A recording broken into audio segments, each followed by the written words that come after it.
God, really struggling to do short videos. Not just because of my usual rantiness, but yeah, just negativity. God, I keep whinging about things.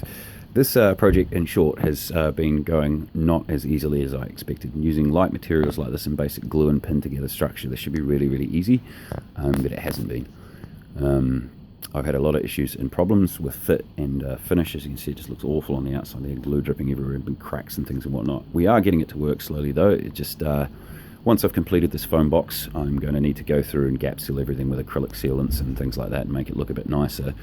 And then I'm going to wrap the entire structure in fabric soaked into place with glue, kind of like poor man's fiberglass, with water-based glue. And that'll give it a much more even finish on the exterior before we go painting and doing things like that. So we are getting there. It's just being a bit of a process and a problem. Anyway, you can see here pretty much how it works. We drill holes in our frame, and we cut foam sheets to size where we want them to fit, and then we glue them on and jam skewers through that have got glues in the holes as well, so it's sort of pinned in place as well as just stuck on. Then sort of shim everything up and jimmy it into place with bits of furniture and crap, and then leave it to dry. The Gorilla Glue I'm using is really, really cool for using with foam. It works really well, and it actually expands a little bit, which is good because some of my joints ended up being, I don't know, they just popped open or whatever, and I'm having issues. But its usual 3-hour drying time in the current temperatures and humidity is extended to lots more than that. So basically I can do 2 or 3 sheets of foam, have them all pinned and jigged into place like these ones are, and then just leave it alone for a few hours and let it dry overnight. And then the next day I can do some more work. So what would have been a sort of an afternoon's worth of cutting and construction has now turned into sort of me doing a few hours every day. I've got some spare time in between my other jobs and bits and pieces I'm doing, so it's a bit slow going, and that's kind of annoying, but we are getting there.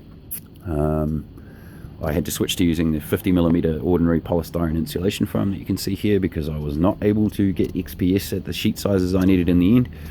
And in the smaller sheet sizes I could get it in, that just blew my budget because the Bunnings Hardware sells the smaller sheets that are cut from the larger ones that I wanted for more money, I guess to encourage you to buy the larger sheets, which they didn't have in stock, so it's a bit annoying. Anyway, I ended up buying 2400 by 1200mm and 50mm thick sheets of foam, which then to fit into my mate's car I had to cut down with a knife outside the store to sort of roughly 1200 each, which as you can see here allows me to panel up and do this stuff pretty effectively. I was hoping to just sort of whack a sheet on the roof, glue it in place, whack a sheet in the side and on the other side, and then cut the door hole in and stuff like that. So I've had to do things in parts, which is a bit more of a fiddle. But we've got it done, getting there. So far we've got our side walls and our roof on.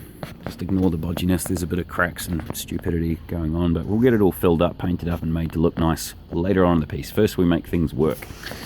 Now some of you may be wondering, obviously living in a foam box, what are we going to do about condensation? As you can see here, that little gap where you can see the ground, that's all the way around. The entire structure has at least a 20mm gap like that everywhere.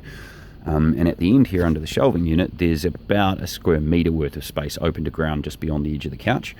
So I've got a huge amount of ventilation that allows cool air to just drop out through the bottom of the structure and ventilate down. And also plenty of space to install fans, heating units and various other things underneath that shelving unit there later on if I want to create active heating or for summer active cooling using fans and things like that. So we'll look at doing that, but for now the first experiment, especially in this really cold weather, is going to be once we've got the end walls on and the door in, first night in here, seeing if our passive ventilation works effectively, and if it doesn't, how badly does it not work, and therefore how much fans am I going to need to use to sort of make sure we don't get a horrible damp environment in there. But it'll all be nice and warm and windproof and stuff, and once I get the fabric on the outside of the structure, that'll neaten everything up and make it look all uniform and all gross and cracked up and munted like it is at the moment. And then I'll paint that and we'll have a nice sort of uniform little box looking unit, which will be cool. Later stages of the process, obviously I've mentioned playing around with different types of air conditioning technology which I might use, and also we'll be adding a bunch of windows which go in the top section there right along on both sides. You can actually see just above the shelving unit there I've got my solar panel sitting on top of that and some other junk, but that gap that you can see at the end there, that's basically what the windows will be like. So they run right around the corner I may, in that far corner there, I may leave the foam in just for a bit of additional strength, but we'll at least have that end fully window. And then between these 2 points of frame, you can actually see a reference line there just above the top of the shelf. That's basically where the bottom of the windows will be, between these 2 bits of vertical framing on both sides. So just straight from the roof down into the wall is framed up windows. So yeah, that basically means one whole end and half of the structure has got windows all around the top, which would be cool. Get some nice views and whatnot. Once we're in an outside environment here, I'm just under a patio, kind of jammed it around some junk and shit, but that's all right. We're just building. Because this is made out of polystyrene, it would not survive very long in an outdoor environment until I've sealed it, which is one of the reasons we'll be using that cotton sheet or some other sort of fabric glued onto the structure and it fully wrapped, and all that kind of stuff. It adds a little bit of additional strength, but primarily it's just to sort of uniform the surface and seal it up so that I can then add layers of paint and stuff and make it very waterproof. Polystyrene is a little bit water absorbent, so yeah, and it'll just make it a bit more ding proof and stuff as well.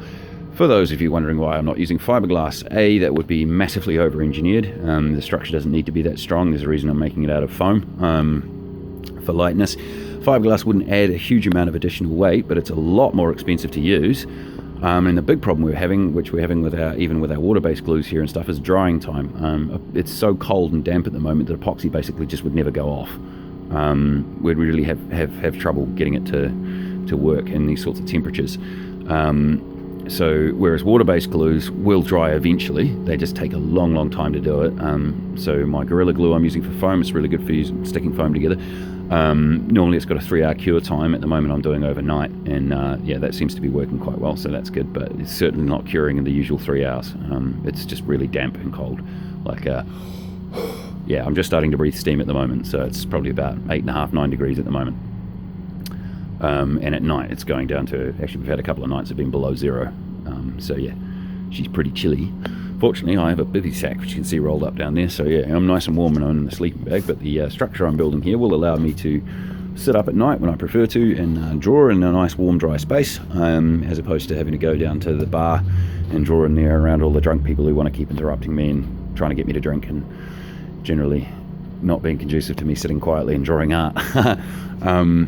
So yeah, that'll be cool. Plus it just gives me a bit of private space and whatnot, and very light. This is the other reason we're using foam and very minimal framing and stuff. So later on in the process, once we've got windows in, we've got it painted and finished and stuff like that, we'll also be adding some wheels to this end right on the feet, but that you can't see behind the thing. I've jammed a bit of wood there to hold that foam in place. See the foot down there? That will have a wheel on that side and on the other side as well at that end, so that we can wheel it around by lifting this end. This end will have handles in the lower section that are bolted into the frame, not the foam, because the foam is non-structural. It supports itself and nothing else. So yeah, there's a lot of little mini projects and things like that, like adding air conditioning and like various things that we'll do once we've got the foam box done. But the main process at the moment is get the foam box done, get it wrapped in fabric and sealed up and stuff, so that it's potentially able to be put outside if necessary. And then we'll start working through all the other little mini projects that this project as a whole entails. Like for instance, covering the couch cushions with some cool black fabric, because I like black, and painting the edges of them that are left there, and adding some, nicer framing stuff around the edge of the door, and framing the door itself and putting a lock on it. You get the idea. There's a lot of little mini things we'll be doing, little half afternoon projects. First of all, we have to finish the box, which should have been a half afternoon project. Unfortunately, due to issues with materials, I'm doing this by myself. I have minimal jigging stuff available and whatnot, glue drying times and a bunch of stuff like that. This is being a lot slower than I would have hoped, but it is getting there, incremental steps towards the end goal. So that's good. Anyway, that's enough rants from me today. You guys all have a good one, and we'll be back in the next 24 to 72 hours when I can find some more time to put my end walls in and stuff, to show you the end product with the box all sealed up and finished. All good.